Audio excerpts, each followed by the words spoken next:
আমাদের মনটাকে ভগবানের চরণে লাগিয়ে। খুব সুন্দর কথা। আর আরেকটা হচ্ছে ভগবানের জন্মদিন, ভগবান ওই দিন খুব উদার থাকে। আচ্ছা।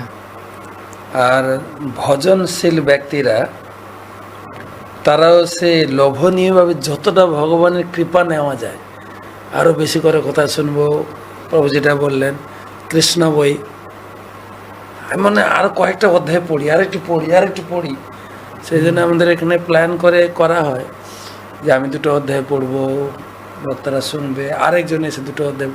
সারাদিন যতটা ভগবানের কৃপা, ভগবানকে আকৃষ্ট করা যায়, ভগবানের বেশি কৃপা লাভ করা যায়, সেটাই হচ্ছে 2টো জিনিস আছে। একটা হচ্ছে ভোজনশীল আর একটা হচ্ছে ভজনশীল। যেটা আপনার বক্তব্য যে ভোজনশীল ব্যক্তিরা করবে, ভগবানের কাছে বেশি বেশি ভোগ লাগবে, বেশি বেশি খাবো, হতে পারে। কিন্তু ভজনশীল ব্যক্তি তাদের সময়ই নেই যেটা প্রভু ব্যক্ত করলে।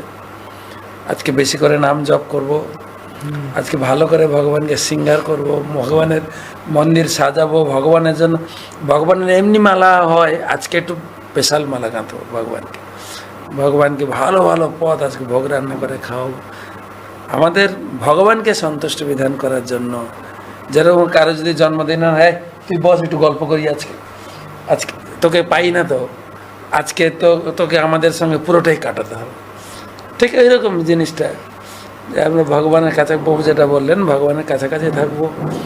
আর ভগবান ততটাই উদারভাবে আজকে যে যা ভগবানের কাছে চাইবেন পেয়ে যাবেন। সেই লোভনীয় বশত এই ভজনের লোভে ভজনটা যে কোথাও মিলিয়ে যাবে। যেরকম দেখা যায় একাদশী, যারা ভজনশীল ব্যক্তি তারা একাদশী পেলে খুব আনন্দ করে। হ্যাঁ, একাদশী খাওয়া দাওয়া মন্দ, শুধু হরিনাম করো। আবার যারা একাদশীটা, যারা ভজনশীল ব্যক্তি, এই কয়েকদিন আগে একাদশী করলাম না, আবার একাদশী এসে গেল, এরকম জিনিস। প্রভু যেটা বললেন যে এইভাবে আমরা সারাটা দিন ভগবানের কাছাকাছি, ভগবানের কথা শ্রবণ, কথা পাঠ, তারপরে নাম জপ, ভগবানের সামনে বসে কীর্তন, তারপরে এত আনন্দ। প্রভু বলছেন ছুটে ছুটে নেচে নেচে কীর্তন হবে সন্ধ্যা আরতি, ভোগ আরতিতে। এই করলে দিন সময় কখন যে পেরিয়ে যাবে। তবে এটাও ঠিক, আমাদের শুধু ফাস্টিং নেই তো, ফিস্টিংও আছে। পরের দিন তো বিশাল ফিস্ট, ফাস্টিং আর ফিস্টিং দুটোই আছে। তো যাই হোক, উপবাস নিয়ে ভয় করেন না। হ্যাঁ, তো মহারাজ আপনি যা বললেন আর প্রভু যা বললেন, তো এই কথার পর এখন কথা থাকে না আসলে। আমি আরেকটু কথা বলতে চাইছিলাম। না, আমি মহারাজ প্রভু সবই ভালো বলেছেন। মানে গোকুলে ওই নাচ গানে এত ব্যস্ত থাকতো, এত আনন্দ ছড়াতো, ওই খাওয়া দাওয়ার কথাই ওরা এই প্রসঙ্গ নেই। সে কেউ যদি না ডাকে আর খাওয়া মানে হবে না, এইরকম যে ভাবলো। তো যাই হোক, আমাদের যে একজন মহিষী নারী ছিলেন, কি নাম, খনা, উনি জ্যোতিষী। উনি একটা ঘোষণা করেছিলেন এই জগতে যে 2 ছেলের জন্মতিথি পালন করো গা, তা যদি না করতে পারো পাপে মরো গা। তোমাদের সমস্ত পাপ নষ্ট হবে যদি 2 ছেলে জন্মতিথি পালন করো, আর যদি না করতে পারো তাহলে তো পাপেই মরবে, নরকে যাবে, তোমাদের কোনো গতি নেই ভালো। তো এই হচ্ছে খনার হচ্ছে 2 ছেলে। একটা ছেলে হচ্ছে বলরাম, আমরা বলরাম জয়ন্তী করি, আর একটা ছেলে হচ্ছে কৃষ্ণ জন্মাষ্টমী। বলরাম জয়ন্তীটা কবে? বলরাম এই যে তার আগে ঝুলন পূর্ণিমার দিন 31 তারিখ। তো এইগুলো পালন করলে ওনাদের কৃপা পাওয়া যাবে। আর আমরা যারা প্রভু মহারাজ বললেন যে কি ভজনশীল আর ভজনশীলের ধান্দা রান্নাঘরের দিকে, ওরা চিন্তা নেই, ও তো ঠিক রান্নাঘরের কাছাকাছি থাকবে বা কোনো কিছু নেওয়ার চেষ্টা করবে।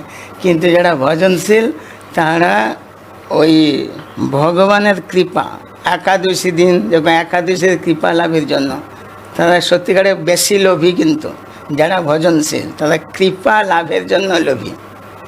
আর ভোজনশীল শুধু প্রসাদ পেট ভর্তি হলে তাদের মোটামুটি সন্তুষ্টি।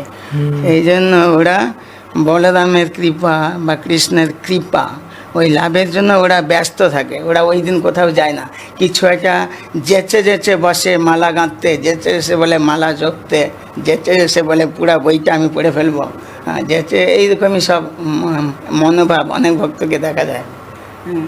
সেই জন্য এই লোভের বসে আরে খনার বচনের একটা খোঁচা আছে, সেই জন্য ওই রকম তারা উপবাস করে, সব কিছু সংযত রাখতে চেষ্টা করে। খুব সুন্দর কথা। যেরকম বাচ্চা ছেলে খেলাধুলা এত মগ্ন থাকে, খাওয়া দাওয়াটা বলে যায় চলে যায়, মা জোর করে ধরে এনে খাওয়াতে থাকে কিন্তু খেলাই মগ্ন থাকে। সেরকম ভজনশীল প্রভু করলেন। বাহ, খুব সুন্দর।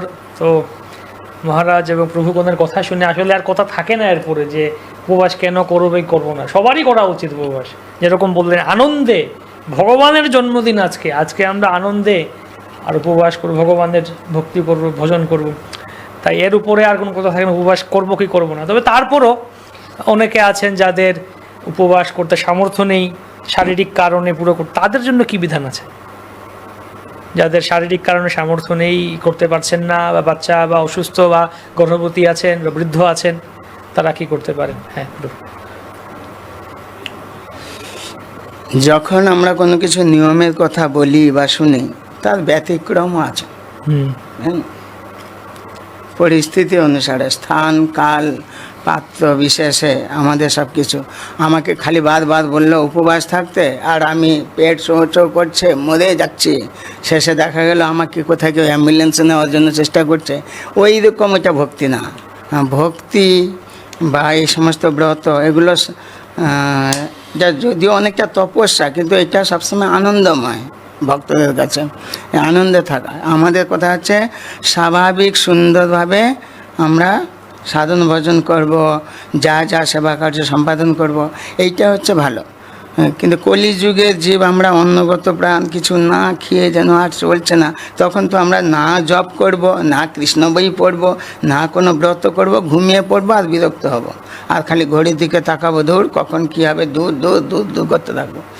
তো এইরকম এটা হচ্ছে আরও খুব খারাপ লক্ষণ, এটা ব্রত লক্ষণ না। সেই জন্য যদি আপনার খুব সমস্যা আছে যে জল না খেলে নয়, জল খেতে পারেন, তারপরে না তাও হচ্ছে না, একটু ফল খেতে পারেন, কিছু এরকম খেতে পারেন, তাতে কৃষ্ণ রেগেও যাবে না যে আপনাকে কিছু কেউ বকবে না। কিন্তু ভগবানের প্রসাদ খাবেন, ভগবানকে স্মরণ করতে জল খাবেন, ভগবানকে ভোগ নিবেদন করেছেন যে ফল, সেই মানে যেটুকু শরীর চলার মতো। এমন করবেন না যে আপনাকে সে হাসপাতালে লোক নেওয়ার জন্য চেষ্টা করবে, লোকে ব্রত যত চিন্তা বাদ দিয়ে, ওইরকম যেন না হয়। সেই জন্য আমাদের সাধারণত শরীর যাদের অচল, যাদের সমস্যাপূর্ণ, তারা কী করবে? তারা মোটামুটি যাতে একটু নিজেকে সুস্থভাবে রেখে ভগবানের নাম জপ করবে বা কিছু করবে, সেইগুলোর জন্য করে। একদম কড়াকড়ি যারা স্বাভাবিকভাবে থাকতে পারে তাদের জন্য খুব ভালো উপবাস থাকা ভালো। যারা একদম কিছুই করবে না, পেট চোঁ করবে, দিয়ে ঘুমিয়ে মানে কি ঘুমিয়ে পড়বে, আবার বলবে এমন মাথা ঘোরাচ্ছে, এই করছে সেই করছে, আবার কখন কি নিজ সেই লোককে উদ্বেগ দেওয়া ঠিক না, আর কারো সমস্যার কারণ হওয়া উচিত নয়। সেই হিসেবে নিজেকে সামলাবেন যাতে আমরা সুন্দরভাবে কি করে ভগবান শ্রীকৃষ্ণের কৃপা পেতে পারি।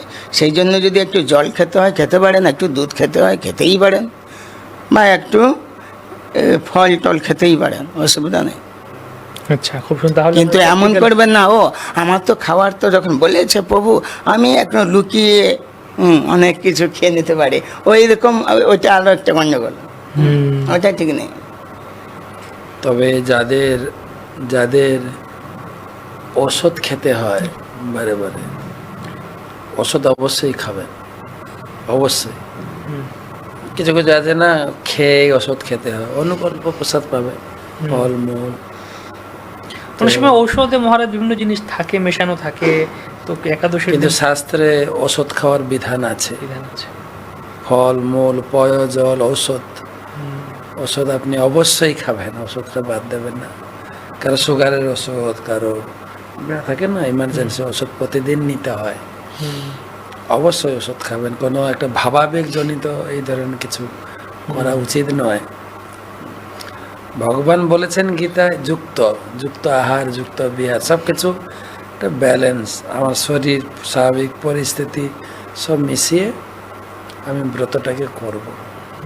আমি সেজন্য অনুরোধ করব ওষুধ অবশ্যই খাবেন। বাহ, খুব সুন্দর ম্যাচিওর এবং ব্যালেন্সড আনসার প্রদান করলেন, উত্তর দিলেন মহারাজ এবং প্রভু যে এমন ভাবাবেগের বিষয় না এখানে যে